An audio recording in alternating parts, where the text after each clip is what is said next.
Yes, into the record books it goes. Yes, and this storm will be retired because it did reach that Category 5 strength, and this has been a very long ongoing storm. I think we've been talking about it for a week and a half or so. Week and a half. And after tomorrow, by tomorrow evening, should be moving away from the U.S. mainland. Still could be a Category 1 actually at Nova Scotia, parts of the Canadian area. This thing won't go away. Yes, it won't. It's going to take some time, and it is still going to be a big concern tonight, as you heard from earlier, that the Carolinas are still going to see the brunt here of Dorian over the next 12 to 18 hours. The storm is still spinning, and it still remains an intense hurricane. It's not a major hurricane, but it certainly has come down, but we're still looking at some very heavy rain associated here. There you can notice the eye wall looking to stay primarily to the east of Wilmington. We still cannot completely rule out a brief landfall, but I think more on the track to the north and northeast now. But as it moves toward the Cape Hatteras area, these far outward areas of North Carolina,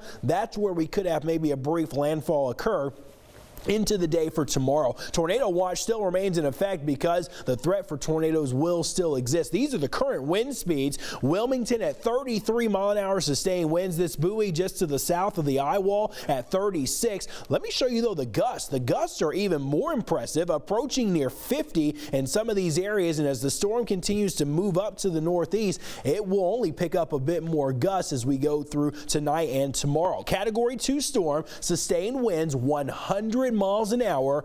It will gradually enter a little bit more of a wind sheared environment, which will help break the storm apart, but it's still going to take a very long time to even to get to a tropical storm, which will not be until late weekend, but by that point it's well away from the U.S. mainland. We'll put this into motion for you here, give you the track. Here we go. Category 1 in the morning, still very dangerous. The storm surge and the coastal flooding, all of this rain that's happening, plus the rush of the waves coming in associated with Dorian is just going to cause intense havoc here over this region through the day tomorrow. Into tomorrow afternoon, parts of Virginia Beach will see outer bands here, so southeast Virginia are in line for some heavy rain during the day tomorrow. Category 1 still remaining there by Friday evening. We could have some tropical storm force winds and some precipitation impacting areas like New York, going all the way up toward Boston. Some of these regions here have tropical storm warnings a little bit more out into the coastal areas.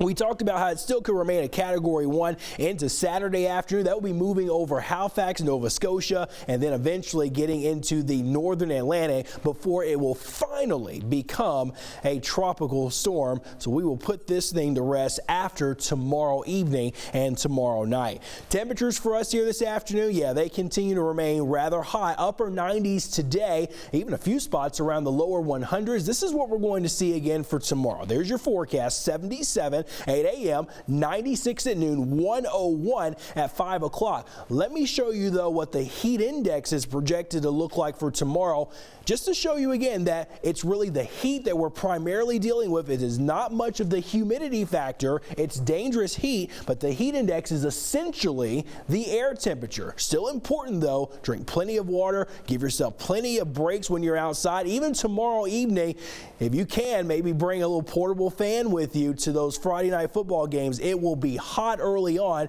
Temperatures will gradually begin to cool on down. No relief, unfortunately, from the weekend.